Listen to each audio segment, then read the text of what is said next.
gente, meu nome é Tainá, esse é o canal do blog Dias Radiantes e que bom que você está aqui. Hoje eu queria compartilhar com vocês a leitura de Sobre a Morte e o Morrer, de Elizabeth Kubler-Ross. Esse nome aqui é super difícil de falar. Esse livro é de psicologia. A Elizabeth, ela é psiquiatra, eu acho. No livro não fica bem claro e não tem nenhum lugar que fale explícito, mas ela é formada em medicina e pela prática do trabalho dela, eu acredito que ela seja, sim, psiquiatra. Ela é americana e trabalha no hospital, vou ter que dar uma coladinha aqui, Hospital Billings, da Universidade de Chicago. E eu decidi comprar esse livro porque o tema da morte é um tema muito difícil de a gente achar alguma coisa escrita, então eu achei esse livro dela, dei uma olhadinha e achei bem interessante. E também ele não era absurdamente caro. Porque, primeiro, os livros de psicologia normalmente são muito caros. Eu não me refiro a esses livros que são de psicologia popular, de autoajuda. Os livros de psicologia mesmo são livros assim, como esse, e custam R$80, R$100, R$60. Nunca vão custar menos de R$50. E quando é um tema que pouca gente fala a respeito, aí eles são muito mais caros. Então tem livros sobre morte, que são como esse aqui, assim, uma capa normal, com orelha, folhas normais, tudo normal e custa R$100. E esse aqui, se eu não me engano, ele foi na casa dos R$60. Então, como também era um dos mais em conta, eu comprei. Eu falo de valores porque às vezes a pessoa se interessa e quando vai olhar leva um susto, né? Quando eu comecei a fazer faculdade de psicologia, eu tinha vontade de chorar, porque era quase impossível para mim na época comprar um livro, porque era muito caro. Ainda bem que existe Xerox para salvar a vida dos estudantes que não têm dinheiro. E eu pensei se eu falaria ou não sobre esse livro aqui num vídeo no canal, mas eu achei que seria interessante de falar. E eu vou usar uma fala da própria Elizabeth para justificar. A morte constitui ainda um acontecimento medonho, pavoroso, um medo universal, mesmo sabendo que podemos dominá-lo em vários níveis.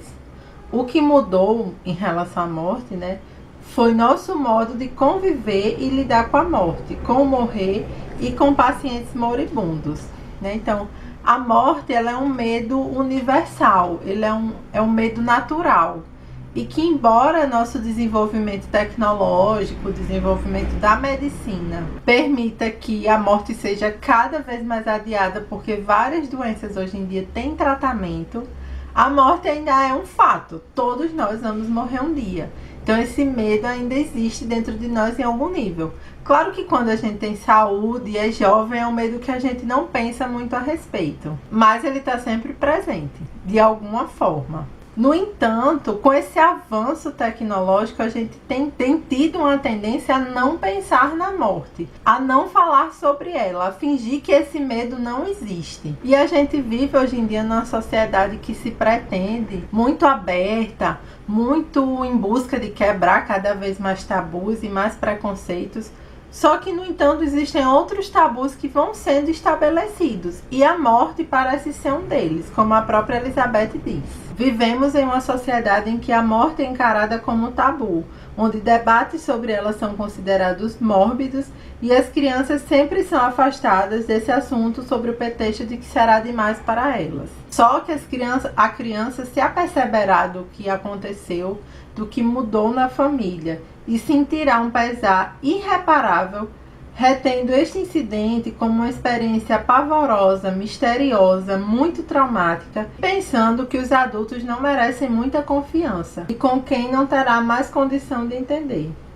Poderíamos pensar que nosso alto grau de emancipação, o nosso conhecimento científico e do homem, nos proporcionam melhores meios de nos prepararmos a nós e a nossas famílias para esse acontecimento inevitável.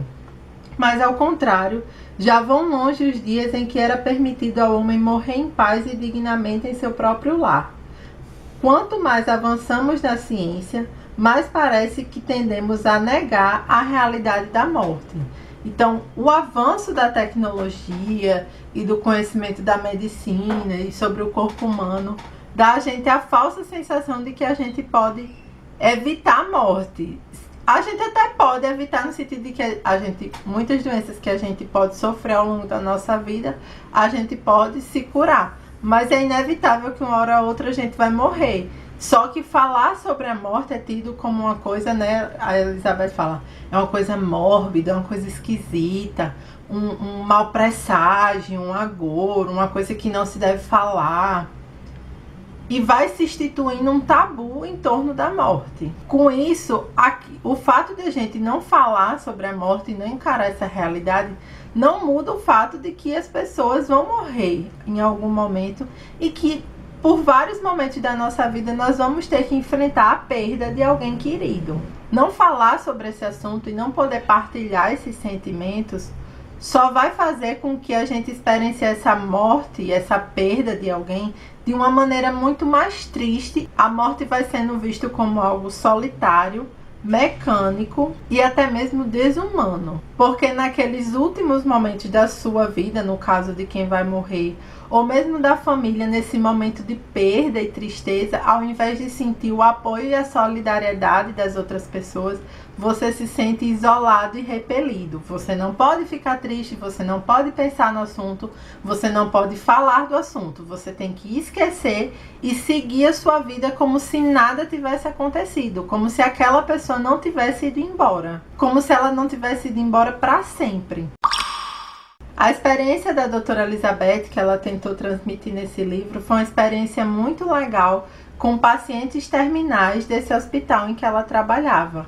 Eram pessoas que tudo indicava que realmente ia morrer. Eu digo tudo indicava porque teve um paciente ou outro que teve uma melhora quase que milagrosa, mas via de regra eram pacientes que já estavam com doenças muito graves, em estado muito avançados, e aí ela fazia entrevista com essas pessoas para que elas falassem sobre a morte, sobre o morrer, sobre sua história, sobre sua vida, sua família, o que quer que elas quisessem falar. E aí ela organizou um seminário que acontecia nesse hospital, que envolvia médicos e pessoas religiosas, porque muitas vezes eram as pessoas religiosas que acabavam dando uma real assistência para esses pacientes terminais, porque até os médicos, quando via que a pessoa realmente não ia melhorar, acabava se afastando, se distanciando, às vezes não tratava com franqueza do assunto com a pessoa, não falava claramente, olha, não tem mais o que a medicina fazer por você, você vai morrer, você tem pouco tempo de vida. Alguns médicos faziam, mas muitos não, muitas enfermeiras também. As pessoas só acabavam se afastando do paciente, porque era difícil lidar com aquela situação, e é compreensível que é difícil, né? E a pessoa ia só ficando isolada, com especulações, sem ter com quem falar. Então tinha sacerdotes nesse hospital. Não ficou claro qual era a religião deles. Eu acredito que protestante, porque nos Estados Unidos a maioria das pessoas são de alguma vertente do protestantismo, mas podia ser católico também. Eu não sei de qual igreja especificamente os sacerdotes pertenciam, né? Ela usa a expressão sacerdote, mas em inglês pode ser também para pastor, não só para padre. E especialmente com seminaristas, né? Pessoas que estão estudando para virar sacerdote, que também iam ter experiência lá. E, como eu disse, os médicos e os residentes, né? Que são tipo os médicos estagiários. O seminário funcionava mais ou menos assim: tinha um auditório e tinha uma salinha com aqueles vidros que quem tá dentro não vê quem tá fora. E a pessoa conversava com a doutora Elizabeth e com o sacerdote do hospital, mas ela tinha ciência, ela era informada que do lado de trás do vidro tinha um auditório com seminaristas e residentes, que eles iam escutar a conversa. Tinham pessoas que preferiam ficar dentro da sala, porque se sentiam mais à vontade, mas tinham pessoas que preferiam ter essa conversa do lado de fora dessa salinha, ou seja, de frente para o auditório. E falando de temas que sensibilizavam, muitas pessoas se emocionavam também. Então esse livro se torna muito rico e também acessível para quem não é da área de psicologia, porque ele vem cheio de relatos reais, de pessoas reais, com doenças reais, com histórias de vida reais. Então é muito rico você ir conhecendo esses conceitos a partir da história dessas pessoas. Então é um livro totalmente acessível para qualquer um que se interesse pelo tema. Depois de apresentar o tema e falar sobre a relevância dele, a doutora Elizabeth ela vai falar dos 5 estágios de enfrentamento em relação à morte. O primeiro estágio é a negação e o isolamento. O segundo estágio, a raiva. O terceiro, a barganha. O quarto, a depressão. E o quinto, a aceitação. E ela diz que tem uma espécie de sexto estágio, que é a esperança, mas que não chega a ser um estágio, porque a esperança é um elemento que está presente em todos os estágios, mas que fica muito mais forte quando a pessoa chega no quinto, que é a aceitação.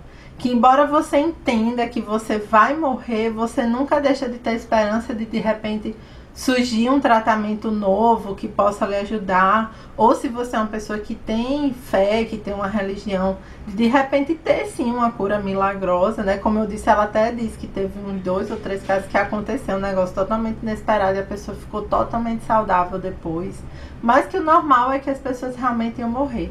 E de qualquer forma, a esperança de morrer e ir para um lugar melhor, ou então, se você não crê nisso, né, você morrer e descansar e ficar em paz e parar de sofrer. Eu não vou me alongar muito em cada um desses estágios, porque eu sinto que num vídeo como esse, em que eu pretendo só apresentar o livro, eu não ia conseguir me explicar bem. E aí eu ia ter vontade de fazer tipo um vídeo aula, o que não é a proposta aqui do canal.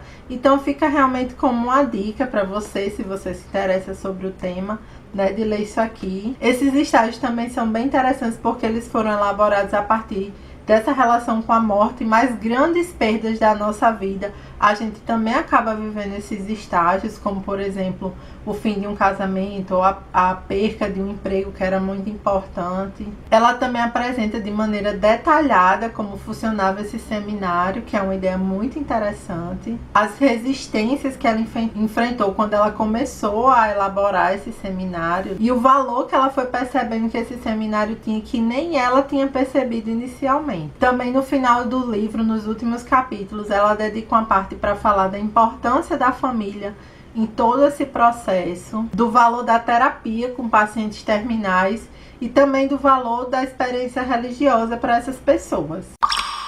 É um livro muito interessante, como eu disse, é um livro acessível, não é só quem é de psicologia que vai entender, ou que seja da área da saúde, ou médico, psiquiatra. É um livro que qualquer pessoa tem condições de ler. Como eu disse, a leitura é muito fluida, porque tem muitos exemplos, muitos relatos de casos. Às vezes ela coloca a história inteira da pessoa, então você sente que vai conhecendo essas pessoas. E é quase como se você tivesse a experiência lá do seminário que ela faz no hospital. Eu gostei muito desse livro, eu espero que sirva para alguém essa recomendação. Se vocês gostaram da resenha e acham relevante falar um pouco mais sobre esse tema, não esqueça de clicar no botão do gostei e também de se inscrever para ver os próximos vídeos aqui do canal. Um beijo e até a próxima. Tchau!